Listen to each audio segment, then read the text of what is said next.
So, Cimo did a video a few days ago. Not too long ago. I think it was on the 4th.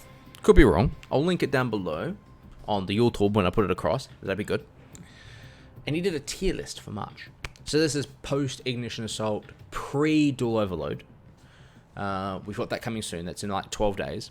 I'm doing this now because I have a regional next week. We have a few other major events that have happened and are coming in the following week and a half before Dual Overload even hits. But even after Dual Overload, I don't think the meta is going to shift all that much.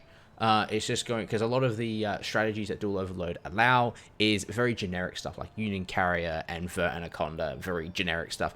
There's a few good monsters coming in like Selene for Mythical Endymion, but I don't think it's going to change the meta too much. We'll evaluate that again once Dual Overload comes out and we have some big events. However, we also got to realize that with the new Master Rule coming in on April 1st, I think looking at a meta that will last for all of 10 days before the ruling change is kind of redundant. I think we'll let that ship sail until we get to the new Master Rule. But for now, let's have a look at Cimo's projected list. I'm not going to play the video because I think that would be, let's go with dishonest. If you want to watch the video, the link will be down below. And I do advise you go watch it because at least Cimo has quite a bit of logic with how he puts certain decks in certain tiers when he does a tier list. I just have some disagreements with him when he does a tier list like this because of how he does it. We'll get to that in a minute. But we'll go to in-game with Border. And you get to see his face for a while. Ain't it pretty? And it's sexy. I need to get glasses like that. They actually show up a bit more. Big wide frame ones. They actually fit his face better than it would fit mine. For me, I'd look like an absolute dork. This was his tier list. So from the top, you kind of you flash at this really quickly and you kind of go, yeah, this kind of makes sense, right? So you got Spiral first, makes sense. Shuttle and Vote is tier 1, makes sense. It's showing representation kinda, but I do actually have a problem with that. Salamangreat in tier 1, I fine with this because I actually don't think the hit to Mirage Stalio did anything because Red Resonator into Lady Debug into that Synchro 6 Brotherhood of the Fire Fist that summons Gazelle is a pretty good combo that basically does the whole job for you. It just now means that opening Jack Jaguar is actually really good. But then he left it there and I kind of went, okay, let's see what he does tier 2. Tier 2 he did Lunar Lights, Lambda, Gamma, Floating Redoor, plus a rank 4. Okay, fair, I can understand that. Dragon Link in all forms. So this is like the 3-axis Dragon Link that popped up has like kind of reinvented what Dragon Link used to be into this new like everything including the kitchen sink thrown onto the table like deck. But then we also had the Rocket Link that came out of nowhere and won I think it was a UDS in, was it Tulsa? Can't remember. But, you know, just suddenly out of nowhere, Dragon Link is coming out of nowhere. And he's put it in tier 2 because it's low representation, high skill needed to play the deck, but also high ceiling. Like, there's a lot of power in the deck. But it does seem to be somewhat pseudo-fragile. Fine, okay. Dinos in the tier 2, it's like the best going second deck right now. And it's an immediate counter to Shuttle and Vote. So I kind of get that as well. But that's where that stops. And this is where I have an issue with him. Because when you look at any big event, you immediately see that there's something like, what? The last event at Utrecht had 11 decks in Top Cut. 11 different styles of deck total. And I'm sitting here going, can we really say that there's only 6 competitive decks and that everything else is rogue? Like, he's got Altergeist, he's got, I don't even know what that second picture is, Cyber Dragon, Thunder Dragon, Pure Invoked, Heroes, Guru, Mythical Endymion, Orchestra, and Grand Maju, the deck. So think of any kind of banish, single one punch man through your face kind of deck. But he's put all of that in rogue. If anyone can tell me what that second deck is under rogue, that'd be great. Infernoids, thank you. Oh, yeah, of course it is. Davide, right? Duh. I've got a brain. But he's put it all under rogue. And I'm sitting here going, really? Really? We're going to put it under rogue. Now, here's his reasoning behind all of these being put under rogue. He takes these 3 things into consideration mainly. There's other bits, but it's deck representation, consistency, and power.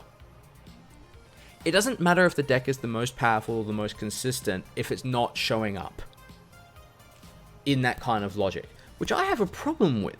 really speaking. Because the one biggest problem that I have with the top 6 decks is that there's no control deck in there. And at one of the events that we've had in the last week and a half, I believe it was Utrecht, correct me if I'm wrong, Altergeist was the 3rd best deck in top 64 for representation in top 64. It also had the 2nd best conversion rate in from day 1 to top 64 compared to any other deck. So I have big issues with that being in Rogue. I also have an issue with Guru Control being in Rogue a little bit here, but this is actually more a point of I don't like the fact that it's tier 1, tier 2, and then Rogue. What I think Cimo could have done here, and this is what I did when I did my tier list back in January, I think, after YCS Sydney ban list, the January 14 ban list dropped down after YCS Sydney. I put in a tier 3 rating of things that weren't Rogue but weren't good enough to be considered in the top tier competitive standpoint, because the meta is that damn diverse now. There are so many decks that can compete and still make it into top cut. Even in Utrecht, we had 3 individual Guru Control players in top 64. Guru Control wasn't even a deck under representation when you looked at the day 1 breakdown of decks being represented into YCS Utrecht. Guru Control wasn't even in there. It was under other. But then on day 2, it suddenly beat Dark Heroes and was like the 7th most represented deck. It had one of the best day 2 conversion rates out of all the decks because there was so few people playing it, and about 48% of them, I think was the number, converted into day 2, and some of them got into the top 64 because they did top 64 at Utrecht due to player turnout. It was like over 2,000 members. So I have issues when you say that Guru Control is Rogue when such a low turnout of players can convert so well into day 2 and top 64. But his reasoning for putting it there was because of turnout. If people aren't turning out with the deck, then it's considered Rogue. I don't like that reasoning. I think the only there's 3 things you should do. And he's done 2 of them. The power of the deck, the consistency of the deck, and its ability to convert to day 2 and or top cut. Because that will tell you about just how much potential is in the deck and if it can take you into later stages of an event. So in this, tier 1 with Spiral and Shadow Invoked and Salamangreat are perfectly fine. I question Shadow Invoked because it actually had one of the worst conversion rates at YCS Utrecht of only about 14.3%, I think. It was pretty damn low. But then I would also sit back and start considering things like Lunalight to be tier 1 as well, as a sort of like next thing combo next to Spiral, because its board can be just as oppressive as Spiral and comes back down to the same 1-2 card combo. It's got the same kind of power that I think Spiral has. Nyx may be the sleeper.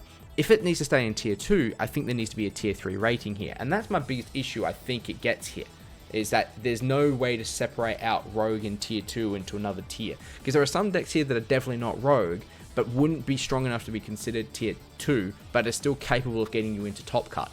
Those ones being Altergeist, Mythical Endymion, Guru Control, and Pure Invoked, or Invoked Magnite. I think those decks are still massively, massively powerful. But I will give Cimo credit where credit is due. At least he used a lot of information from previous events over the last 2 weeks to put this list together. And for all intents and purposes, I would use this list if you're going to any kind of competitive event in order to construct side decks and main deck staples, utility cards against certain decks that you're thinking you might come up against. Because consider Cimo's following and consider where he gets his information. Other people are probably going to be thinking around the same thing. So prepare for these 6 decks, absolutely. But do not, under any circumstances, think that this is all you're going to see. You're not just going to see Spiral, Shadow Invoked, Salamangreat, Lunalight, Dragon Link in all of its forms, and Dinos. You're going to go to a big event, and there were some people in top 64 at Utrecht that said they didn't verse the same deck twice. They versed 11 different decks all the way to top 64. That says something for the meta. So keep your side decks as diverse as possible. Keep it generic and make sure that you're covering all of your bases. And more, instead of preparing for certain decks, aside from maybe Spiral and Shadow Invoked and Salamangreat, you can prepare for those in some way, but try and make sure that the side deck that you have prepared for those decks also cover the more generic things that you need, like generic back row removal, generic front row negations, generic hand traps that deal with certain cards in the meta. Do not railroad yourself down thinking that this is a triangle format. It's not even close. Okay? if there is anything to take away from this, is that some of these decks that he's put Rogue, I would consider to be stronger than Rogue, almost tier 2. The main contenders of that being Altergeist, Guru Control, and Mythical Endymion. Those would be my 3, because they're the first 2. Altergeist and Guru Control are 2 forms of control decks that can just stop you from playing and break your boards, Altergeist especially. But if you leave Mythical Endymion unchecked for even a second, you're playing through 6 negates. Then an IP Masquerade, and they will have a hand when they're done with that, because Mythical Institution refills it for them. So do not low play any of these Rogue contender decks. All of these are contenders for winning events at the moment until we get to Master Rule 420.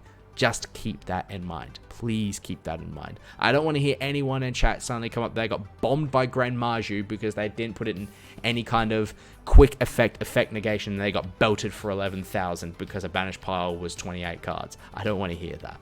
Okay? Keep that in mind.